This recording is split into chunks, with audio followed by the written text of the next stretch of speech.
very, I would say, amazing. No, it's good for me also na makinig sa kanila, to learn many things from the Word of God through them, and it's good. And thank you for giving me such kind of rest and opportunity to be a listener rather than the usual speaker. So let's come to the Lord in prayer. Panginoon, salamat po sa umagang ito na we gathered here because of you. No one else. We worship you. We bow down before you. We give you praise. We honor your name, O God. For we have such a wonderful, loving, kind, generous, faithful, gracious God that we worship. So help us to understand your word today.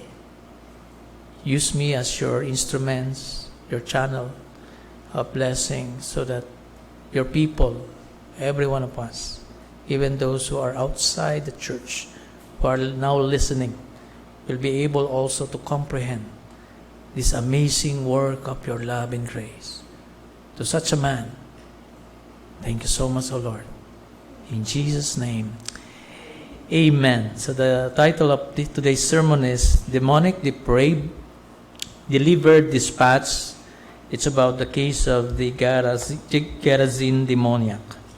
So last time po ay tinalakay ko yung pagpapahinto. You remember that in chapter 4? Yung pagpapahinto ng ating Panginoon ng bagyo habang sila'y nasa laot ng lawa ng Galilea. At naalala niyo po ba yung tanong ng mga alagad at the end of last sermon? Nandun po yung tanong nila, sino nga ito na pati ang hangin at ang dagat ay sumusunod sa kanya? Yun po yung tanong ng mga alagad. Nagulat sila. At nagkaroon sila ng ganitong kaisipan, sino itong kasama namin sa bangka na to na may kapangyarihan na magpatigil ng alon at magkuman sa hangin? Ngayong umaga, nais ko naman po mag-focus tayo sa another miracle of our Lord Jesus Christ. Yung kanyang pagpapalaya sa tao, sa lalaki na mayroong legions of demons. At masasagot na rito ang tanong ng mga alagad, kung sino si Jesus. Kung sino yung may kakaya na magpatigil ng hangin at ng alon. Kaya lang, ang magiging source ay kakaiba mula sa mga demonyo na to. Ang pagyayari pong ito ay may kaugnayan din sa pagsaway sa malakas na hangin at pagpapatigil ng alon ng ating Panginoon. This rebuking of the wind and the silencing of the sea is somehow parallel to the previous story of Jesus encountering the unclean or evil spirits. That our Lord has rebuked and silenced the demons like what He did to the wind and the sea. He was able to silence, to rebuke the demons, and to silence them. The same happened to the wind and to the sea. Why? Dahil po dito ipinapakita ng ating Panginoon na meron siyang authority, not just over nature, but also over Satan. Alam po ba ninyo na yung picture or idea or praise tungkol sa malalakas na alon, para sa mga Hudyo, ang alon po, naglalakihang alon, ay iniuugnay nila sa kasamaan, sa kaguluhan, in chaos, and even sa mga masama. Ang malakas na alon para sa mga Hudyo, alon ng dagat, ay symbolic ng kaguluhan at kasamaan. Sabi sa Psalm 89 verse 9, speaking about the Lord, this is what He does. You rule, pinagaharian. You rule the raging of the sea. When its waves rise, the Lord still them. Habang tumatakas sa mga Israelita sa Egypt, sila ay humantong sa Red Sea. At alam natin sa kasaysayan sa Book of Exodus, ang Diyos ang nagligtas sa kanila mula sa kamay ng Pharaon. Kaya po ang Red Sea, imagine, na they were caught up there. Parang yun po yung kanilang end, no? Ang Red Sea po ay maaaring isang uri ng matinding pagsubok para sa mga Israelita. Isang uri ng hadlang na nagdudulot sa kanila ng malaking takot, pangamba. Ngunit, ipinamalas ng Diyos through His servant Moses ang kanyang power that the God of Israel is the God who controls the raging sea, the raging waves. At kaya niyang payapain ang dagat, kaya niyang hawiin ang dagat upang ligtas silang makatawid. Makikita natin yan sa Psalm 106 verse 9. It says, He rebuked the Red Sea, and it became dry. And He led them through the deep as through a desert. No? So, makikita natin yan, yung kakayanan ng Diyos na may control sa karagatan. Dahil po ang dagat ay simbolo ng kasamaan at kaguluhan para sa mga Hudyo. Alam nyo ba, na sa bagong langit at sa bagong lupa, wala lang dagat? So, kung kayo ay mahilig mag-beach, basahin natin Revelations 21. Sabi diyan sa Revelation 21 verse 1, Then I saw a new heaven and a new earth, for the first heaven and the first earth had passed away, and the sea was no more. So it's very clear in the scripture that the sea, symbolic of chaos and disorder and evil, there will be no longer sea in the new heaven and the new earth. Okay? Kaya po yung authority ng ating Panginoon sa pagsaway sa hangin at sa pagpapatigil sa alon sa Sea of Galilee ay hindi po lamang may tuturing ito His mastery over nature. Kundi here, makikita din natin that it manifests authority over any evil power that threatens the life of His chosen people. What happened during their journey inside the boat? They were facing the reality of what? Death. And it threatens them. But the Lord was with them, and He commanded the wind, and the wind obeyed. And so, this is how the Lord manifests His authority over any evil power, because Satan can even use nature to threaten God's chosen people. Now, another story about demon possession yung ating tatalakayin at paano pinalaya ng Panginoong Hesus mula sa pagkakaalipin ng demonyo ang lalaking ito. So, yung main idea ko po sa sermon na to is this. Si Jesus ang hari sa kaharian ng Diyos at siya may kakayanang magpalaya mula sa lahat ng naaalipin ni Satanas dahil siya merong absolute authority kahit pa sa napakaraming demonyo. Kahit maraming demonyo, they are no match with our Lord Jesus Christ.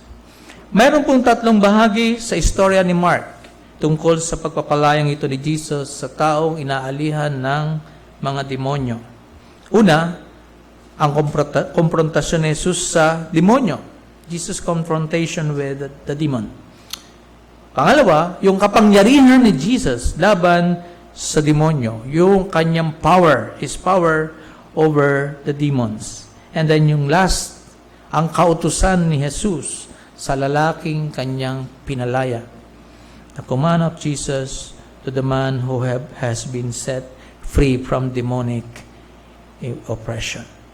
So matapos pong pumayapa ang dagat ng Galilea, ito po yung background, makikita natin yan dun sa chapter 4 na sila ay tumawid sa kabilang ibayo, and after napapatigil ng Panginoon yung bagyo, sila po ay nagpatuloy sa paglalakbay hanggang sa sila ay dumating doon sa tinatawag na in ESV, country of the Gerasene, or sa bansa. Country ang ginamit dito ni Mark, na of the Gerasene. So ito pong region na ito ay predominantly Greek region. Marami ang mga Griego o mga Gentiles sa dakong ito. At mababasa po natin na dumating sila sa ibayo ng lawa sa lupain ng mga Gerazino. Pagbaba ni Jesus sa bangka, siya'y sinalubong ng isang lalaking sinasapian ng masamang espiritu. At ang lalaking ito'y nakatira sa libingan, sa mga libingan. Hindi na siya maigapos. Kahit tanikala pa ang gamitin, bagamat madalas siyang gapusin ng tanikala sa kamay at paa, nilalagot lamang niya ang mga ito. At walang nakapipigil sa kanya. Araw-gabi, nagsisisigaw siya sa mga libingan at sa kabundukan at sinusugatan din niya ng matalas na bato ang kanyang sarili. So ayon kay Mark, may isang lalaking sinasapian ng masamang espiritu na sumalubong sa ating Panginoong Hesus pagkababa niya ng bangka kasama ang kanyang mga alagad. Ano po ang description ni Mark sa lalaking ito? Meron po akong napansin dito na 4 na mahalagang description tungkol sa lalaking ito. Ayon kay Mark. Number 1, nakatira siya saan? Sa bahay? No, sa libingan. Dito sa Pilipinas, common yung pag wala kang bahay sa Maynila, pwede kang makitira sa kasama yung mga patay. May bubong ka na, matibay yung Pero ito ay unusual sa panahon nila sapagkat ang mga Hudyo, especially mga Hudyo, ayaw nila na nandun sa libingan. Sapagkat ang libingan o yung paghawak sa patay, para sa kanila ay isang uri ng defilement or pagiging marumi. So, itong lalaking ito, nandun siya sa libingan, kasama na niya yung mga marurumi, nandun na siya, nakatira. Sinong kasama niya? Mga buhay o mga patay? Mga patay. So, he's living alone there, at ang kasama niya ay katahimikan. Okay, so, malayo siya sa mga tao. Okay? Pangalawang katangian nito, ayon kay Mark, ay hindi siya daw maigapos ni numan. At kahit tanikala yung gamitin, pag sinabing tanikala, ito'y bakal na, kaya niyang pigtasin. Ang tanong ko dito, bakit kaya siya ginagapos ng mga taga roon? Marahil, takot yung mga taga roon sa kanya, baka maminsala, sapagkat napakalakas niya. At kinamumuhian siya marahil ng mga tao sapagkat baka nga siya ay makapaminsala sa kanila. So, meron siyang kakaibang lakas. Pangatlo, siya ay sumisigaw araw at gabi. Sumisigaw siya araw at gabi sa libingan at sa kabundukan. Pangapat, ito matindi. Sinusugatan niya ang kanyang sarili. So, he's not in his right mind. Why? Dahil ang nagkukontrol sa kanya ay mga demonyo. Kayo ba nakakita na ng mga taong inalian ng demonyo? Naka-encounter na po ba kayo ng mga sinasapian? Yung basta na lang nangingisay? At kahit babae siya, ang boses ay lalaki pag nagsalita, at nanlilisik ang mata, at napakalakas. I have one experience on that, At sa biyaya ng Diyos ay we were able, Pastor Ren and I were able to minister to that 13-year-old female sapagkat malakas siya at inaalihan siya ng duwende at tatalon siya sa bintana. Kaya ang ginawa namin ay hinahawakan namin sa lahat kasi tatalon talaga. Pag tumalon yan, masasaktan yan. Kaya aming hinawakan siya. Ako'y may nakahawak ko sa paan niya. Yung kanyang kapatid nakahawak sa kamay. Si pastor nakahawak niya. Nagpupumigla siya. Nakawala sa kamay. Hinablot ako dito mga kapatid. Yung aking t-shirt, winarak niya at tinadyakan niya ako. Malakas. Sabi ko, kakaiba to . Pero pinagpapasalamat ko, hindi naman ako nakaramdam ng pain. Yung pagkatadyak niya.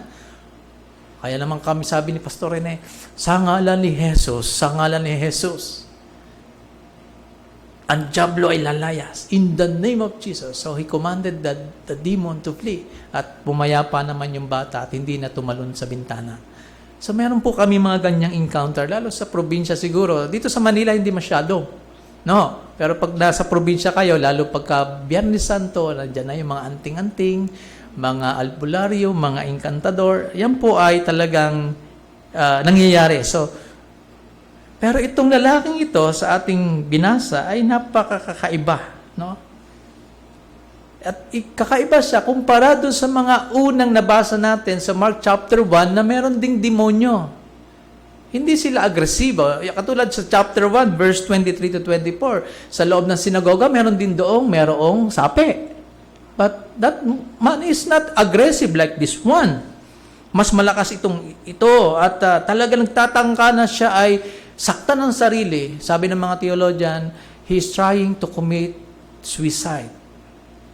He is being tormented by demons, and in order for him, mga kapatid, na pumayapa, struggling, ay sinasaktan niya ang sarili. He is contemplating to commit a suicide. Bakit ko po nasabi? Sapagkat yun naman ang trabaho ni Satanas. Sinabi ng Panginoon, your father, the devil, is a murderer. Ano daw, murderer? Mamamatay tao. Yan ang trabaho ni Satanas, ang pumatay. No? Papatayin ni Satanas ang mga tao because he is a murderer. At dito po ay napakatindi ang ginawa ni Satanas sa lalaki. Because Satan has defiled this man. Pag sinabing defilement, marumi. Imagine doon ka titira sa dako ng mga patay. Mabuti yung ating libingan ngayon, medyo malinis-linis pa. Nakatago yung mga buto-buto, ano? Sa nicho, sa panahon yun, talagang kakaiba yung libingan nila. Sa ating panahon, medyo pwede pang humaba na ang bangkay ay hindi maamoy.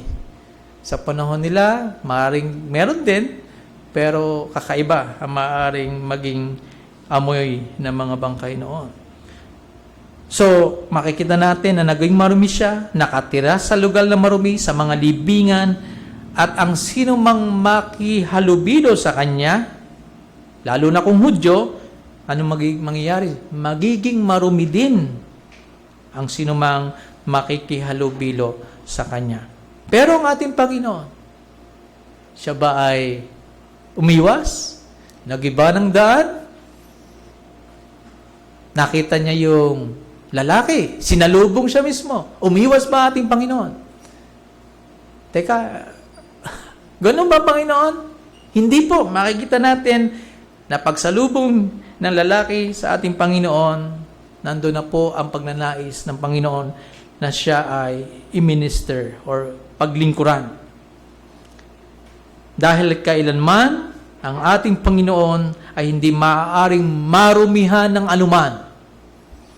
Siya pa nga may kakayanang maglinis sa anumang karumihan tulad ng karumihan ng lalaking ito na nakatira sa dako ng mga patay. Pangalawa, yan po yung una, Satan has defiled the man. And secondly, Satan has defaced the man. Pag sinabing deface, ay niruwin or winasak ni Satanas ang buhay ng taong ito. Sinira niya ang buhay ng taong ito. Imagine po kung anong ginawa sa kanya ni Satanas. Kung siya ay nasa libingan, sa palagay niyo kasama niya ang kanyang pamilya doon, nakatira at naglagay ng tolda at nagkakainan doon? I don't think so. So nandun siya. He alone lives in that place. Nawalay siya sa mahal niya sa buhay, naging miserable ang buhay niya at ginamit siya ni Satanas para matakot yung maraming tao sa kanya. Wala siyang damit, hubad siya, wala siyang kasama, kinatatakutan, iniiwasan ng mga tao. Ganyan po ang kalagayan niya. Hindi lamang yan, pwede nating idagdag na siya walang pag-asa. Walang nais tumulong sa kanya, kaya lang siya gagapusin para hindi siya makapaminsala. Kaya lang siya gagapusin ng ibang mga tao. May kakaibang lakas ito dahil sa demonyo. Imagine what Satan can do in any man or woman. Nasapian niya. He can defile anyone. He can deface anyone or ruin his or her entire life. Why? Because iisa lang naman talaga layunin ni Satanas. ang manatiling alipin niya, kasangkapan niya, pahirapan niya, and eventually patayin niya ang lalaking ito. Marahil kaya nagsisigaw ang lalaking ito ay dahil sa pain na kanyang kinikreate sa kanyang body. Or kaya siya nagsisigaw because internally, emotionally, ay merong struggle. Nilalaban niya yung demon na sumasa kanya. Sometimes he is on his right mind, sometimes he was not. Kaya siguro sumisigaw. Gusto niyang makalaya. Gusto niyang makahulagpos mula sa kontrol ng demonyong ito. Na patuloy siyang inuudyukan, nasaktan ang kanyang sarili, at kalaunan siya ay mamatay. This man, through the control of the demons, may be contemplating suicide already. Because that's what the devil wants. Bakit ko po nasabi? Sapagkat imagine what the demons did to the swine, yung mga baboy. Anong ginawa ng demonyo? Tumalon. Namatay yung mga baboy. So this is reflected on that. Nais ng demonyo, mga demonyo na ang lalaking ito ay mamatay. Pero ano lang napakaganda dito, it was only God's grace that prevent that to happen to this man. Kung wala ang biyaya ng Diyos, baka namatay na siya. In spite of the demons inside of him, in spite na siya nag-i-struggle, it is God who keeps him alive. Sapagkat darating doon sa lupaing yon, sino? Yung may kakayanan, kapangyarihang magpalaya sa kanya mula kay Satanas.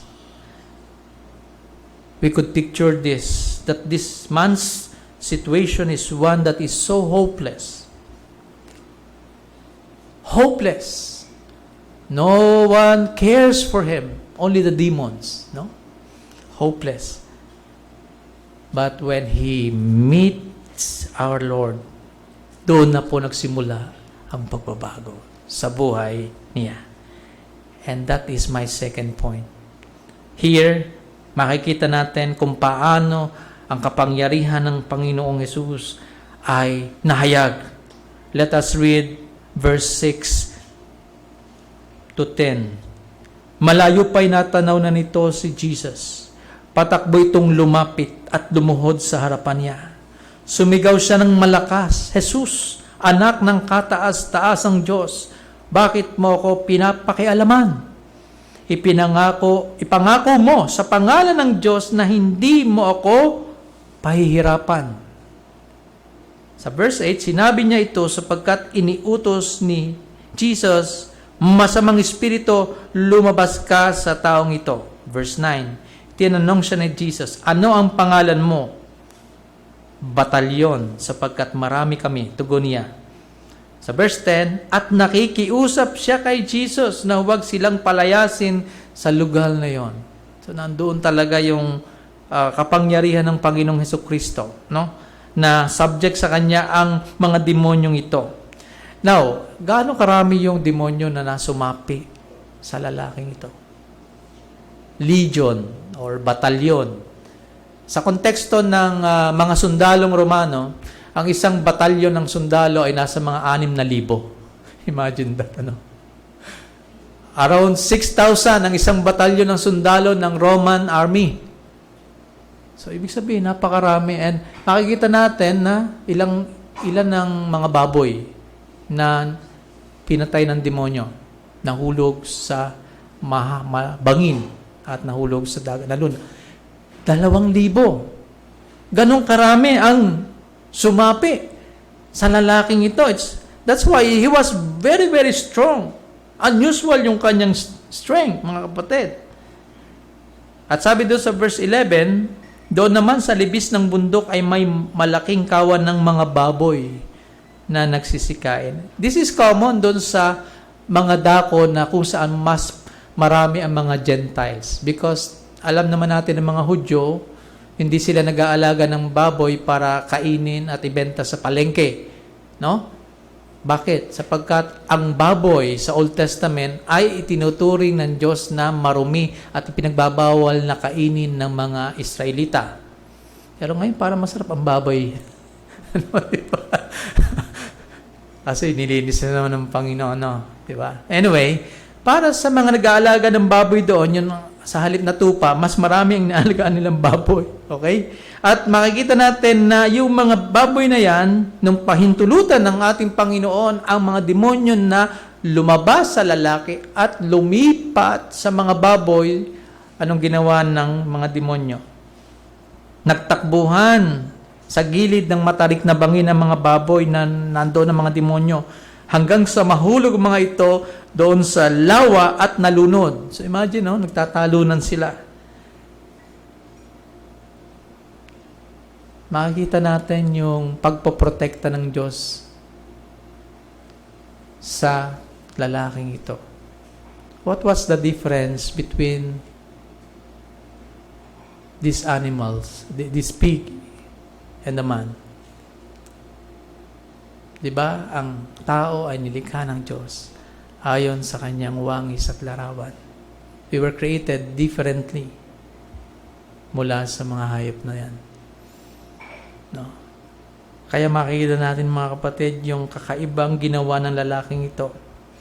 Makikita natin yan na siya'y patakbong lumapit sa ating Panginoon at lumuhod sa ating Panginoon. Imagine, no? Matanaw niya ating Panginoon, bumababa sa bangka, dali-dali siyang pumunta, nagpatira pa, lumuhod, sinalubong niya ang ating Panginoon. Sabi doon sa verse 6, ang kanya pong pagpapatira pa, because he was still under the control of the demons, ay number 1, ito'y pagkilala ng demonyo sa authority ni Jesus. Number 2, maaaring ito rin ay isang sign ng lalaking ito ay nakatagpo ng pag-asa. Sapagat iba ang nakita niya na dumarating. Marahil walang dalang tanikala ang Panginoon. Marahil walang dalang panali or pamalo sa kanya. Kaya nagkaroon siya ng pag-asa. So, yun po, makikita natin marahil ang ganon. Ngunit ang pinaka matindi rito na pagpapatira pa ay ito po ay pagpapailalim ng mga demonyo sa mas higit na mas makapangyarihan kaysa sa kanila. Sino yon? Ang ating Panginoon. At nagsasalita sila gamit ang boses ng lalaki. Hindi sila nagpatira pa sa Panginoon para sumamba sa ating Panginoon. Anong ginagawa nila? Bakit sila nagpatira pa? Pero isang boses lang yon. Marami sila, no? Boses ng lalaki na mayroong sinasapian nila. Sila ay nagpapatira pa, hindi para sumamba, kundi para ano? Magmakaawa. Makiusap, mamanhik na ano? Upang hindi sila pahirapan ng Panginoon. So, ganun ka-powerful ang ating Panginoon na tunay nga po na ang mga demonyo ay nanginginig sa harapan niya. At sa verse 7, sumigaw siya ng malakas, sila ng malakas. Pero dito ay ginamit yung singular. Sumigaw siya, itong boses ng lalaki, pero may kaalamang ito tungkol sa ating Panginoon ay ang mga demonyo. Jesus, anak ng kataas-taasang Diyos, bakit mo ako pinapakialaman? Ipangako mo sa pangalan ng Diyos na hindi mo ako pahihirapan. Tama po ang theology ng mga demonyo na ito na sumapi sa lalaki. Tama yung pagkakakilala nila sa ating Panginoon na siya ay ano? Anak ng kataas-taasang Diyos. At yan po ay hindi masagot ng mga alagad nung una. Ang tanong nila, sino nga ito? Na pati ang hangin ay sumusunod. Kumpara sa mga alagad, marahil pwede natin sabihin, angat yung knowledge ng mga demonyong ito about the Lord Jesus Christ. Kung dati, pinigilan ni Jesus ang demonyo sa loob ng sinagoga sa chapter 1, verse 20-24, na magpahayag kung sino siya. Di ba pinipigilan niya? Sinasilence ng ating Panginoon ang unang demonyo sa chapter 1 sa sinagoga para hindi siya makilala. Pero this time, hinayaan niya na demonyo na ito ay magpahayag na ng ganito. You are the Son of the Most High God. No? At hindi lamang yon, kinausap pa sila ng Panginoon, di ba? Anong sabi ng Panginoon sa verse 9? Anong sabi sa verse 9? Let's see. Ano ang pangalan mo? What is your name? Pwede palang kausapin. Pero si Lord dyan, ano? No? So, kinausap niya. So, ibig sabihin, mayroon silang interaction with the demons. Bakit kaya ganon? Kailangan pang kausapin. Well, ang sagot po ay nasa verse 8. Bakit kailangan itanong ng Panginoon yung ngalan nila? Because ang conclusion, ang clue ay nasa verse 8. Sapagkat sinabi sa verse 8, sinabi niya ito. Sa English, he was saying. He was saying, ano ba sinasabi ng Panginoon? Lumabas ka sa taong ito. Get out of this man. So, ibig sabihin ng he was saying, ito po ay nasa imperfect tense. Meaning, he was saying. He keeps on saying. He was saying.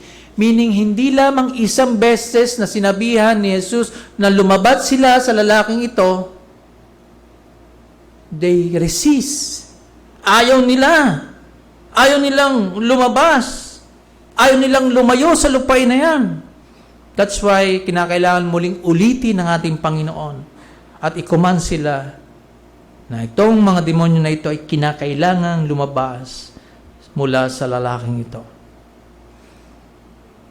Sapagkat ayaw talagang lumabas ng mga demonyo kahit mismong kaharap na nila ang ating Panginoong Jesucristo who has authority over them. Kaya nakiusap na lamang sila. Okay, lalabas kami, pero maaari ba? Pwede ba? Pasapiin mo na lang kami saan? Yun, may mga baboy na nanginginain doon. Doon na lang kami. Lalabas kami, pero pwede ba doon kami lumipat? Pinagbigyan ba sila ng Panginoon? Yes. Pinagbigyan sila. Makikita natin yan doon sa verse 13. At sila'y pinahintulutan niya, lumabas nga sa lalaki ang masasamang espiritu at sumapi sa mga baboy. Ang kawan na may 2,000 ay nagtakbuhan sa gilid ng matarik na bangin hanggang sa mahulog ang mga ito sa lawa at nalunod. So ano pong pinapakita rito tungkol sa kondisyon ng mga demonyo sa unang pagdating ng ating Panginoong Jesus? Ano kaya ang pumapasok sa ating kaisipan? Kung talagang ang Panginoon ay very powerful, bakit hinayaan pa niya ang mga demonyo ay makalipat pa? Bakit hindi pa pinabalik na lamang sa kung saan dapat sila ay doon sila marapat? No?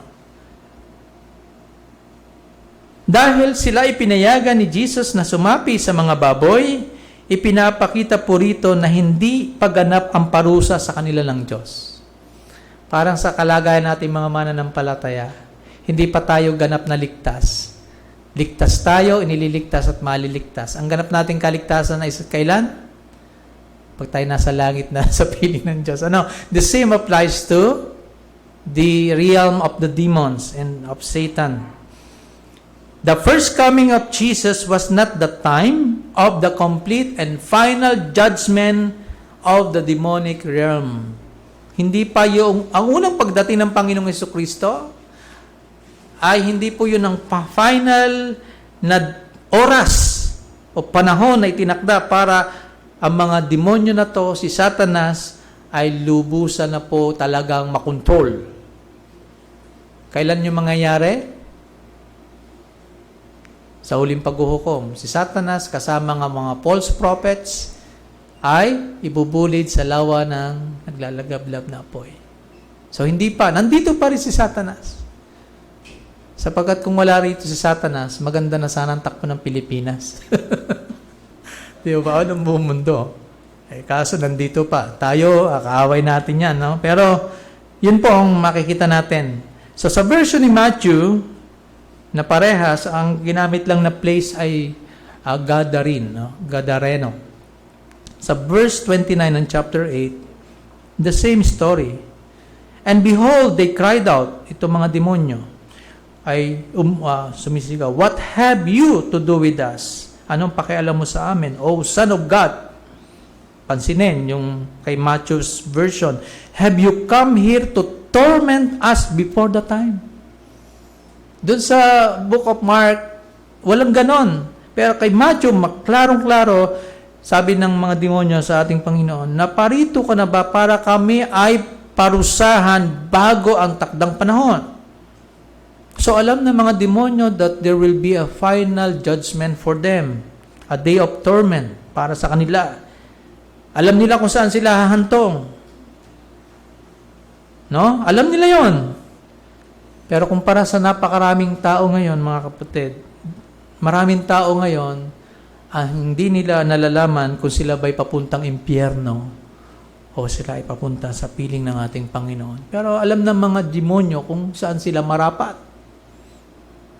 By means of that word, have you come here to torment us before the time? So the demons know their destination already. At nung payagan na ng Panginoon na sila'y sumapi sa mga baboy, ang parusa po para sa kanila ay hindi pa final. Ang pagpapalayas ni Jesus sa mga demonyo sa kanyang first coming ay hindi pa rin final. Nariyan pa rin ang kapangyarihan ni Satanas. Patuloy pa rin naghahasik si Satanas ng lagim at magwasak sa buhay ng mga tao. Sapagkat ang dyablo ay talagang mamamatay tao. Ngunit ang ating Panginoong Hesus, siya ay nagdudulot ng buhay at kalayaan mula sa masama. Kayo ba'y naniniwala na kahit ngayon, aktibong-aktibo pa rin po si Satanas na kumikilos sa pamagitan ng kanyang mga demonyo. By the way, ang mga demonyo, ito po yung mga fallen angels, mga evil spirits, no?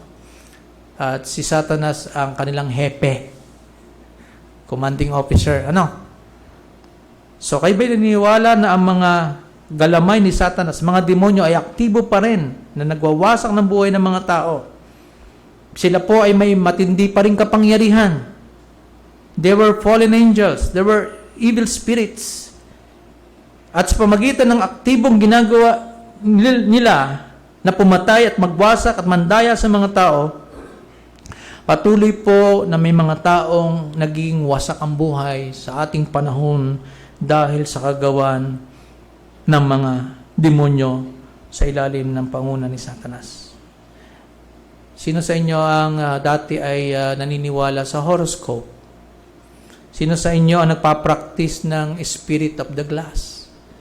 Sino sa inyo ang gusto yung black magic? Sino sa inyo yung nagpapahula or ng kukulam, witchcraft? Sino sa inyo yung nakikipag-usap sa patay? Meron ba? Nakakalungkot sapagkat meron akong mga kamag-anak ng ganon. Kaya daw hindi mabenta yung kanilang lupa, ay meron daw nagbabantay sa lupa nila. Ang sabi niya, ay pinsan, ay yun ang aking mga magulang Ay anong ginawa mo, kako? Ay di ako pumunta sa sementeryo, tapos, ay di kinausap ko ang ama at ina doon, at tapos, kinausap ang patay na magulang. Tapos, ayun lang.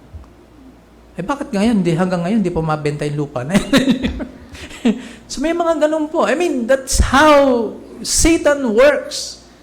Using all these kind of things, mga kapatid. Yung nag-i-interpret ng omens. No? Yung mga tanda. Mga mahilig sa pagpunta sa mga mananawas. Mga kapatid, papagamot sa mga albularyo. Yan po ay kasangkapan ni Satanas ng mga demonyo para wasakin ang buhay ng mga tao, para ilayo sila sa katotohanan at makilala nila si Jesus bilang Panginoon at tagapagligtas. Tanging sa biyaya lamang po ng Diyos, yun lamang po ang pumipigil sa mga taong nagpa-practice ng ganyan. Kung paanong ang biyaya ng Diyos ay siya pumipigil para hindi mamatay kaagad itong lalaking may masamang espiritu. In the same way, ganun din. Tanging ang biyaya lamang ng Diyos ang kumikilos para itong mga manghuhulang ito, mga albularyo, itong mangkukulam na ito ay hindi mamatay kaagad. It's because of God's grace. Why? Sapagkat nais ng Diyos na ang lahat ng tao ay magsisi at makakilala ng katotohanan. Binibigyan sila ng Diyos ng pagkakataong magsisi at lumapit sa ating Panginoon at kilalanin nila ang ating Panginoong Hesukristo at magpailalim sa kanyang authority bilang tanging Panginoong Diyos. Alam nyo, sa Deuteronomy 18 verse 10 to 12, mababasa natin ang ganito.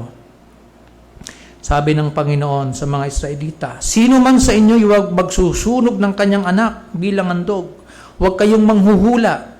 Huwag gagawin ang ginagawa ng mga mangkukulam, ng mga mananawas, at ng mga sumasangguni sa mga espiritu ng namatay. Verse 12, sino mang gumawa ng alinman sa mga ito, ay ano daw? Kasuklam-suklam, o kasusuklaman nino, ni Yahweh na inyong Diyos. Napakaliwanag ng salita ng Diyos. Meron ho ba ditong nagpapahula pa? Taas nga ho ang kamay. Nagpupunta sa mananawas. Sumasangguni sa horoscope. Ano ba ang lucky number of the day?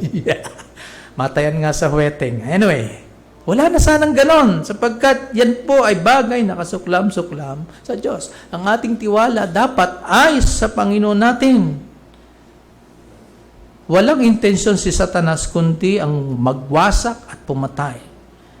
At isama niyang mapurusan sa walang hanggang kamatayan sa apoy ng impyerno ang sino mang nasa pangangasiwa niya. Alam ni Satanas na siya ay para sa apoy ng impyerno. Alam niya yan. At kung malapit na dumating ang ating Panginoon, aba, di double time nga ang kaaway para lalong isubdue ang mga tao. Di ba? Kayo ba'y naniniwala na may mga demonyo pa sa panahon natin?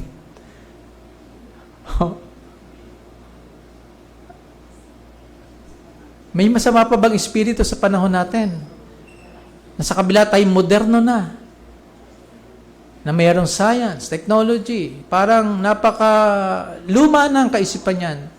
Hindi na yan angkop sa ating panahon sapagkat ngayon moderno na. Kailangan pa ba may mangisay sa gitna natin para tayo maniwala? Maniwala tayo sapagkat nung panahon ng Jesus, meron. Pinahayag sa atin ng Bible, meron. At maging sa panahon natin, aktibo po yan mga kapatid.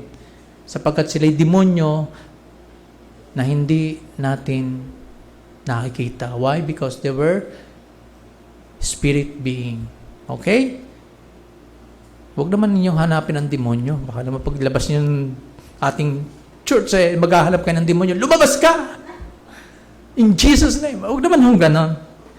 Kasi alam naman natin, ng work ng devil, actually, hindi na niya tayo kayang alisin pa. No one can snatch us out from God's hand. Yes, He can do some kind of trick. He can deceive us. But he can no longer possess or transfer us into His dark kingdom. Kanina nabanggit ko po na nais ng mga demonyo na mamatay na itong lalaking ito. At nakita natin, sinusugatan niya kanyang sarili habang siya ay nasa ilalim ng kontrol ng mga demonyong ito.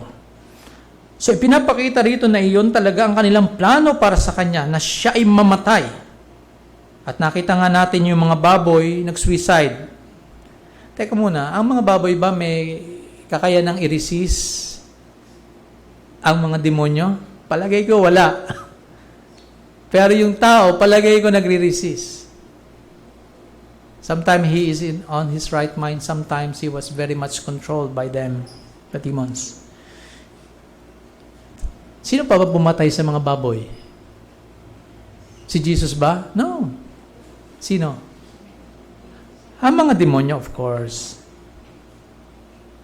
Napakarami mga baboy. Imagine 2,000. Ako, sayang, no? Dami nun. Si Mary Magdalene, for example, also had 7 demons sa Luke chapter 8. But she herself also experienced the great power of Jesus Christ. Lumaya siya mula sa 7 demonyo. What happened to Mary Magdalene? After being set free by our Lord Jesus Christ, siya ay naging bahagi sa ministeryo ng ating Panginoon. Kahit saan pumunta ang ating Panginoon at ang kanyang mga alagad, nakasama si Mary, si Susana, sila ay nag-finance sa ministeryo ng ating Panginoon habang siya nangangaral. Ano pa? Si Mary Magdalene also was among the 3 Marys who visited the tomb, yung libingan ng ating Panginoon.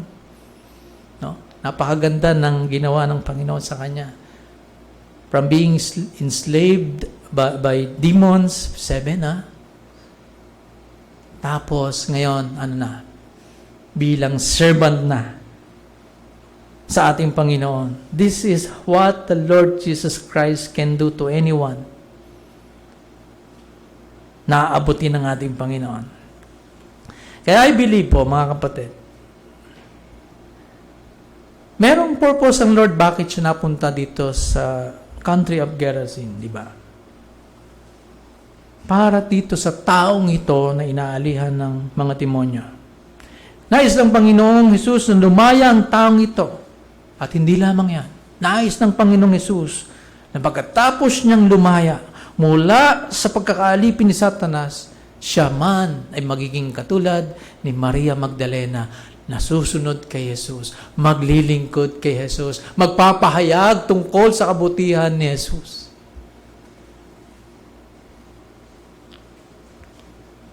He could have committed suicide already by being dragged by demons into the steep bank to jump into the sea and be drowned, like what happened to the pigs.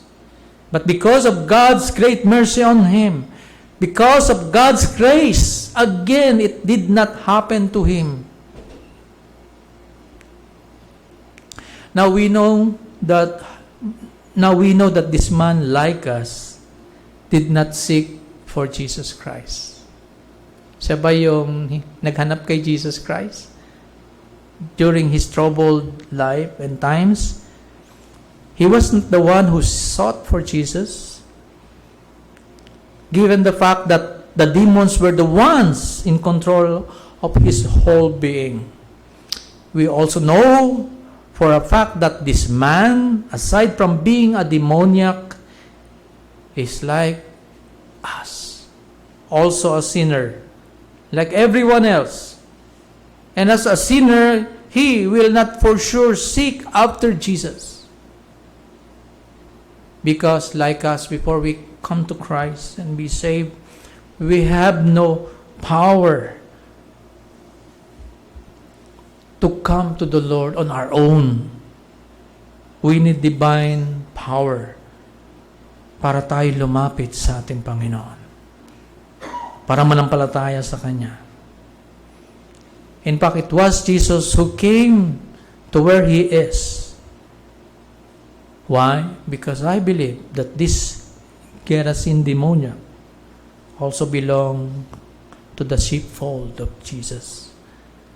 We also know, and we could imagine that no one really cares for him in that region. They were afraid of him. No one dared to stop him anymore. Sayang lang tanikala, mahal-mahal pa naman. Lagi na lang pinuputol. Huwag na lang talian. Lagi na lang natatanggal at nakakawala. Huwag na lang. Sige, pabayaan na lang yan. No one cares for this man. Probably even his own family do not care for him anymore. There are lots of people nowadays na walang nagmamalasakit. Mga kapatid. You know, yesterday, I went to Western Union para kunin yung pera ng tithes na pinadala na ating mahal na kapatid na nagta-tithes ng matapat from US. Sa akin pinapadaan, then Kakailangan ko pumunta sa Western Union. So I took our church van and nagpark ako ng malayo, so I have to walk. Doon sa pinagparkingan ko, I've noticed a man. Meron isang lalaki, nakangiti sa akin. Meron siyang lumang kariton, at sa kanyang ibabaw ng kariton, merong isang aso. Puti yung aso, maliit pa. So, hindi ko muna siya pinansin kasi nagpark ako, kailangan ko munang kunin yung pera. And after I return, nandun pa rin yung lalaki. So, I believe that's the Holy Spirit. So, I was able to approach him. Sabi ko, nag-usap kami. Tinanong ko siya, anong pangalan niya. And his name was Dodong. Dodong, sabi niya. At nagkaroon ako ng pagkakataon na may bahagi sa kanya mabuting balita ng ating Panginoon. But before sharing the gospel with him, inalam ko ano ba ang kanyang sitwasyon. Sabi ko, may asawa ka ba? Meron po. Meron din po akong anak. Saan ka naninirahan? Sa Taguig po. Anong ginagawa mo rito? Ito po, nangangalakal po ako. Kung saan po ako abutin ng ulan, sumisilong lang po ako. Meron akong lumang kariton. Bakit umalis ka? Alam niyo po, naging sabi niya, mas gusto ko pa mag-isa sa kalye. Sapagkat hindi ko mabigyan ng matinong uri ng buhay ang aking pamilya. Wala akong matinong trabaho, kaya mas pinili ko na lang na mag-isang mamuhay. Bilang asawa at ama, masakit, I believe, sa loob niya na iwanan ng kanyang pamilya. Sapagkat kung ituring din siya ay walang kwentang ama at asawa. Kaya sabi niya sa akin, mas gusto ko pa sa labas. Pabigat lang ako sa kanila. He was homeless. He chose to leave his own family and live alone by himself. Walang nagmamalasakit.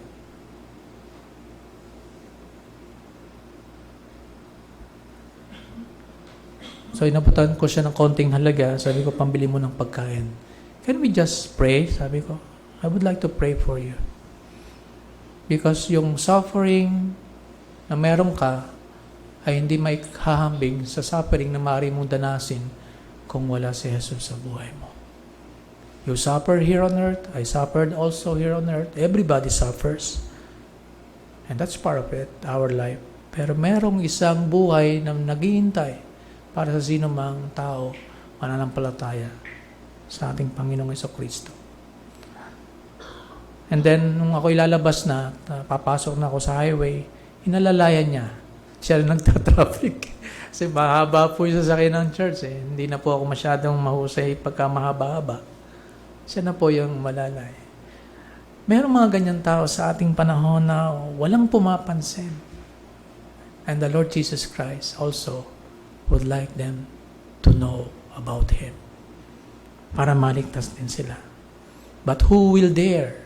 Who will dare to reach out to this kind of people? Pero kahit walang taong nagmamalasakit dito sa lalaking ito na nasa ating kwento, mayroong Jesus naman na nagmahal sa kanya at nais siyang palayain mula kay Satanas. Hindi siya binalewala ni Jesus. Dumating si Jesus sa dakong kinaroroonan niya at naranasan niya ang lubusang paglaya. Ang Jesus na nagpalaya sa lalaking ito mula sa batalyon ng mga demonyo ay ang parehong Jesus na ating sinasampalatayanan at sinusunod. Sa ngayon. At dahil aktibo pa rin ang mga demonyo, tayo po ay pinagkalooban din ng Diyos ng kapangyarihan upang utusan silang lumabas sa sinumang taong kanilang sinapian. I always remind myself of this verse in Luke 10:19. Ito ay sinabi ng Panginoon hindi sa 12 disciples, kundi sa 72 disciples na kanyang inutusang umayo at mangaral. Ang sabi niya sa Luke 10:19, "Behold, masdan nyo, I have given you" what? Authority to tread down snakes and scorpions and to overcome all the power of the enemy, and nothing shall harm you.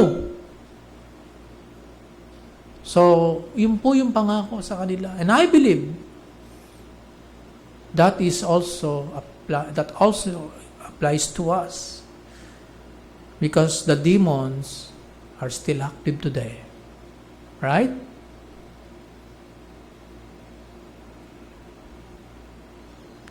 Maaaring umalis ang demonyo sa pamagitan ng pagpapalayas na ating gagawin in the name of Jesus na ating Panginoon, upang lumipat naman sa ibang sasapian. Yung lang, ano? Paano kung sa katabi lang lumipat? Di, palalayasin mo na naman doon. Paano kung sa tabi naman lumipat? Alam nyo, yun yung isang mga pastor, sinasabi nila ganito eh. In the name of Jesus, I command you to be gone right now and go to the depth of the sea. Depth of the sea. Lumangkad sa pinakamalilim na pusod ng dagat. Kaya siguro nung lumangoy pataas. Anyway, kasi the demons were still active today, but we have the power given to us. In the name of our Lord Jesus Christ, we command them to get out so that we will have an opportunity to share the gospel with a person na kanilang in-infiltrate. Do you see this as an important ministry that we can have? Pero wag naman ho kayo maghahanap ng inaalihan. Pagka meron lang pagkakataon may dumating sa inyo, you know what to do. Right? Pastor, takot ako. No, you have Jesus with you. Alright? So, anyway, pero alamin muna natin whether it's a mental illness, there is a different approach for that, or talagang demonic influence and infiltration, particularly sa mga non-Christian. Although the word obsession, no? Meron kasing oppression pala, sorry. Oppression cannot be found in the Bible. But maliwanag naman sa atin na the devil, the demon themselves can also afflict believers. Tama? Look at Job. Right? Even Paul himself, merong hadlang sa kanya. A messenger of Satan. So, we are on spiritual warfare today. But don't worry, don't fear the devil, because Jesus is with us. And He is giving us an opportunity also to minister to other people. And the Lord Jesus Christ, the one who can liberate them from the bondage, both of Satan and of sin. Our last point is this. What happened to this man was amazing. After na siya ay lumaya, ano nangyari sa buhay niya? The Lord Jesus Christ commanded him for another work. Alam niyo, napipilit na sumama sa Panginoong Hesus ang lalaking ito matapos niyang lumaya. Pero tinanggihan siya ni Jesus. Ayaw siyang isama ni Jesus. Salip, anong binigay ng Jesus sa kanya? Isang mandate or utos. Ano sabi niya? Umuwi ka. Sa verse 19. At sabihin mo, proclaim sa iyong mga kamag-anak ang lahat ng ginawa sa iyo ng Panginoon at kung paano siya nahabag sa iyo. So his first ministry ay ang kanyang pamilya. I could just imagine how his wife, kung meron siyang asawa, ay magugulat at magagalak. I could not just imagine kung meron siyang anak na babae o lalaki na makakita, nasa katinoan na siya ng isip. Wow, what a reunion again. But, before that happens, yung mga tao sa lugar na yon ay may kakaibang pananaw. Alam naman natin yan sa kwento. Masasabi ko na hindi lahat ay naging masaya sa nangyayari sa lalaking ito. Hindi lahat ay masaya sa ginawa ng ating Panginoong Hesukristo. And I would like to relate that verse 14 to 17. No? Sapagkat ako naniniwala na yung mga hindi naging masaya, yung mga taga roon na nakasaksi ng mga baboy, na kanilang kabuhayan, na wala, no? Maaring mawala ang iba pa nilang kabuhayan, tinanggihan nila ang ating Panginoong Hesus, pinagbigyan na naman sila ng ating Panginoon kasi the Lord Jesus Christ will not insist on staying when the people were not open to Him. They are not welcoming Him. Now, ano yung mandato ng ating Panginoon sa lalaki? Umuwi. Return to your family and proclaim. Magpatotoo ka, magpahayag ka ng mga ginawa sa iyo ng ating Panginoon, how He became merciful to you. So yun po, masaya yung lalaki, pero hindi masaya yung mga taga roon.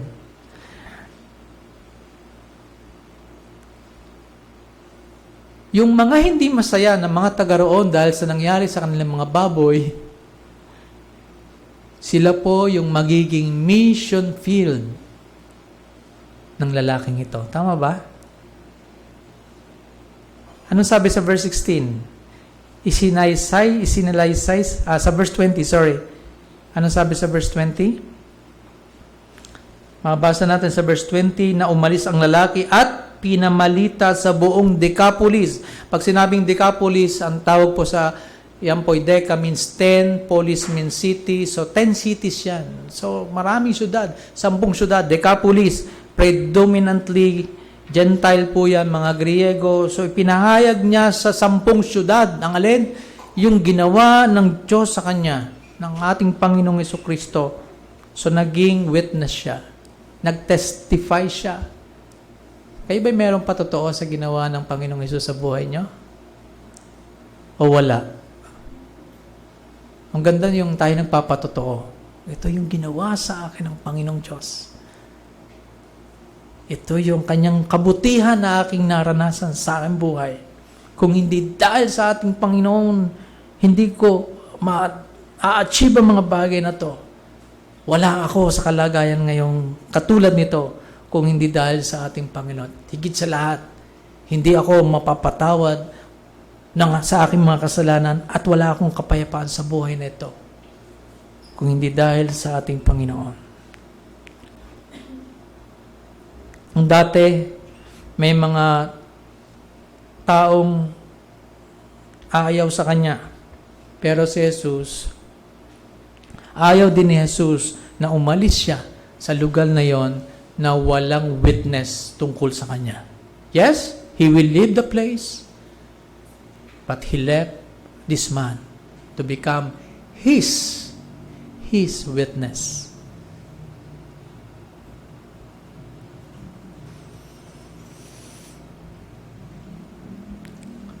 May mga taong walang malasakit sa kapwa-tao maging sa ating panahon. Wala din silang desire for the Lord para sila mabago din ng Panginoon at makalaya din sila mula kay Satanas at sa kasalanan. At tulad din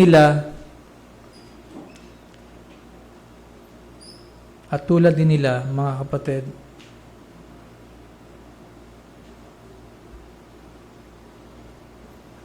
ang Panginoon ay aabutin sila. Jesus will not allow that there will be no witness for this kind of people who still resist Him.